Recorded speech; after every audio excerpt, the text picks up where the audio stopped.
Falando em respiração, Marcos Sêmola, a gente tem aqui com a gente uma alergista e que veio para falar de um assunto que está aí, porque a primavera está aí, as flores são lindíssimas, os jardins são maravilhosos, mas quem convive com o pólen das flores sabe muito bem a alergia que causa, não é isso, doutora Laila? Vamos falar desse assunto? A alergia ao pólen, assim, aqui no nosso estado, no Rio de Janeiro, ela é menos comum, né? Mas ainda assim pode acontecer.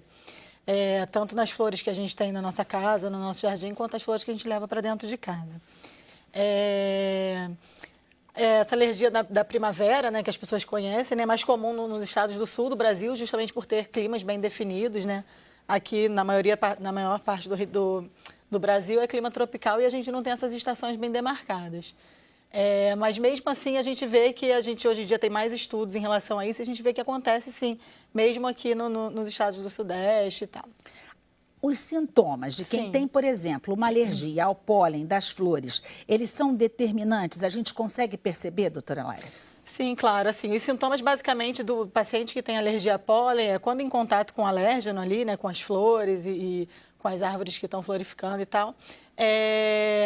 Geralmente, rinite, obstrução nasal, coriza, prurido nasal, prurido nos olhos, né, coceira nos olhos, lacrimejamento. Esses são os sintomas mais predominantes. É claro que naqueles indivíduos mais sensíveis pode ter crise de asma, bronquite, né, e sintomas mais complicados, mas a maioria fica em via aérea superior, com rinite e a conjuntivite alérgica. Agora, são sintomas que a gente também pode sentir no nosso dia a dia, se você está num lugar fechado ou que tem mofo, etc. O que você aconselharia nessa época do ano, principalmente para o pessoal que está nos estados do sul, então, já que tem mais essa propensão, o que você, como médica, aconselharia? Assim, na verdade, a maior parte da população alérgica, ela sofre durante o ano todo, que é aquilo que a gente estava conversando inicialmente. Ela sofre o ano inteiro porque a principal causa de alergia é justamente mofo e os ácaros que estão dentro ali da nossa casa, né? Na poeira da nossa casa.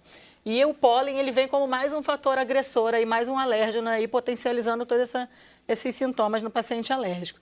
Então, é sempre interessante assim, manter a casa bem arejada, bem ventilada, limpeza adequada da casa, né? O ar-condicionado pode ser um bom aliado, principalmente quando a polinização está ocorrendo, porque ele tem filtro, não deixa as partículas grandes desses pólenes entrarem no ambiente. Esse pólen é da rua, não é de casa? Ele veio da rua? O pólen geralmente vem da rua. Nesses estados de sul, de clima, né? Clima temperado, normalmente vem da rua. Mas a flor da casa não é perigosa? É menos perigosa do que o que a gente encontra fora de casa. Aqui a gente não tem isso, nem nos estados do sul, mas assim, nos Estados Unidos, na Europa, tem radares, entendeu? Tem essas questões da inteligência aí das coisas. Então, assim, por exemplo, todo dia de manhã, na época da primavera, Estados Unidos e Europa, tem noticiário dando quanto que está de pólen no ambiente, quem pode sair de casa, quem não pode, entendeu? Olha, porque lá o carro fica coberto a mesmo. tecnologia das coisas, né, Marcos Sêmola, funcionando também para a saúde. Sim. E nesse caso, eu tinha lido que às vezes é melhor manter a casa fechada se estiver ventando, exatamente para que não entre o pólen. Está correto? Então, se tiver exatamente naquela época da polinização, como acontece lá nesses nesses países de clima temperado, o ideal é você fechar, ligar o ar-condicionado, porque aí vai filtrar essas grandes partículas, entendeu? Mas se não tiver naquela época da polinização de fato, a casa tem que ser mantida bem arejada, bem ventilada, pegar sol, entendeu? Agora, doutora, a alergia realmente é algo que as pessoas têm que aprender a conviver com ela? A pessoa consegue realmente se libertar de uma alergia? Essa é uma pergunta que a gente ouve com frequência, né? Mas, assim, alergia, como hipertensão, como diabetes, é uma doença genética. Então, como qualquer doença genética, ela não é passível de cura. Mas os tratamentos hoje em dia estão muito avançados e a gente consegue um bom controle dos sintomas, entendeu? Através dessas medidas de controle do ambiente, através de medicações e através das vacinas que a gente conhece como imunoterapia, que realmente diminuem os sintomas do paciente, entendeu? Agora, tem uma questão, longo, né, gente? Tem aquelas alergias que você adquire depois. Você não tinha nada quando você era criança, de repente, num belo dia, você está numa festa, passa mal e você descobre, virei alérgica a isso. Como é que acontece, doutora? A alergia, ela é um fenômeno de memória imunológica, né? Assim, ninguém fica alérgico a uma coisa se nunca teve contato com aquela coisa, com aquele alérgeno. Você só vai ficar alérgico depois de algumas sensibilizações, depois de alguns contatos.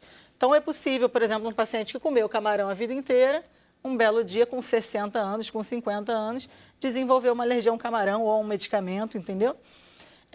Porque o organismo dele foi se habituando àquilo, criando uma memória imunológica contra aquilo, e um belo dia aquilo aflorou, entendeu?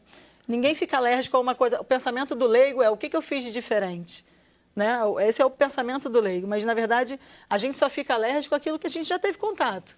Ninguém fica alérgico a camarão na primeira vez que comeu camarão. Doutora, só um detalhe. Pode falar, Marcos. Eu, na verdade, sou alérgico e sempre ouvi dizer que a alergia funciona como um copo que você vai gradualmente colocando uma gota, e uma hora ele transborda e você percebe sob a forma de sintoma alérgico. É de fato assim? Ou seja, todos nós somos propensos à alergia, é uma questão de saber qual o tamanho do seu copo e do meu? Não são todas as pessoas que são propensas à alergia. A alergia, assim, é genético, entendeu? A gente sabe que boa parte da população tem essa predisposição genética. Qual o percentual? Assim, e aí, realmente, hoje, estima-se que em torno de 30% da população mundial seja alérgica. Tô dentro. É muita gente. Gente, então, assim, não é exatamente um copo que transborda, mais. mas é aquela sensibilização que vai ocorrendo ao longo dos anos, entendeu? E como a pessoa tem a predisposição genética, aquilo uma hora, aquela chave vira e você começa a ter sintomas. Também é? Sou. Sim, Eu não sou. Eu, Ainda. na verdade, sou Camila alérgica a medicamento, a penicilina. As pessoas são alérgicas a medicamentos. Daí a preocupação, muitas vezes, em cirurgias, né? Os Eu médicos... sou Novalgina, eu quase morri mesmo. Eu fui e voltei. Você foi? Fui. Meu Deus. Voltei com... eu tomei uma injeção de Novalgina depois de uma cirurgia e quase fui embora. Vi o túnel. Que isso. Eu vi o túnel. Eu também. Eu tive uma infecção de garganta, uma coisa tola. Fui no hospital novinha e me deram uma injeção de penicilina. Eu caí ali na hora. Quer dizer, quando eu voltei a mim, os médicos apavorados, né? Graças a Deus que eu voltei, eles devem ter pensado. E disseram, olha, você nunca mais tome penicilina. E eu já tinha tomado Novalgina, foi exatamente isso. Agora me veio a cabeça que eu caí também uma vez com o Fenergan também. Então não deve ser... Tomei um Fenergan e desmaiei também. Então deve ser alérgico. Doutora Laira, É um antialérgico. a gente falou aqui, a gente está falando aqui das flores, né, que são tão lindas, etc. E a gente fala dessa questão do pólen. Mas esses medicamentos que a gente está falando aqui, que a gente toma e que, na verdade, estão sendo produzidos aí a rodo, aumentou também a nossa propensão de ter alergia com isso tudo que está sendo produzido agora?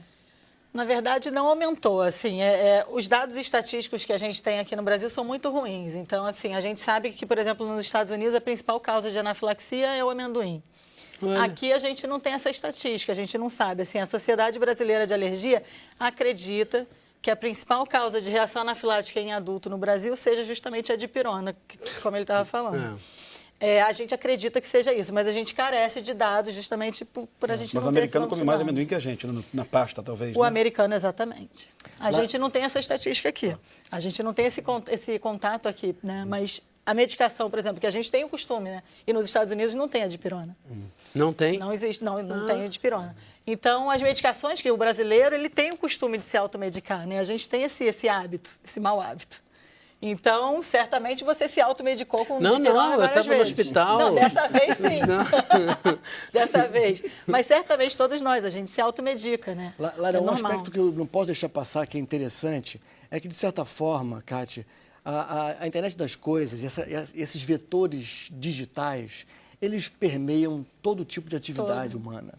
É uma questão de tempo, ele invadir a medicina, a alergia, né, como especialidade.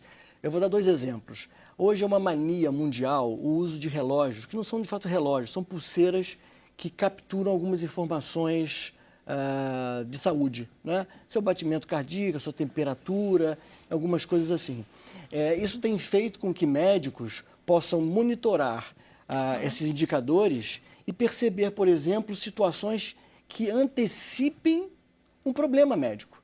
E no seu caso da alergia, é possível, inclusive, ingerir um equipamento que tem a internet das coisas dentro, que faz uma varredura e captura também indicadores. Para quê? Para gerar inteligência. Então, acho que é uma questão de tempo. É a inteligência para as alergias também, né? Claro, por que não? Doutora Laira, a gente vai continuar nossas consultas, gente, porque a gente que está aqui pode falar com ela agora aqui. E vocês? Mandem de casa as perguntas de vocês, a gente volta já já.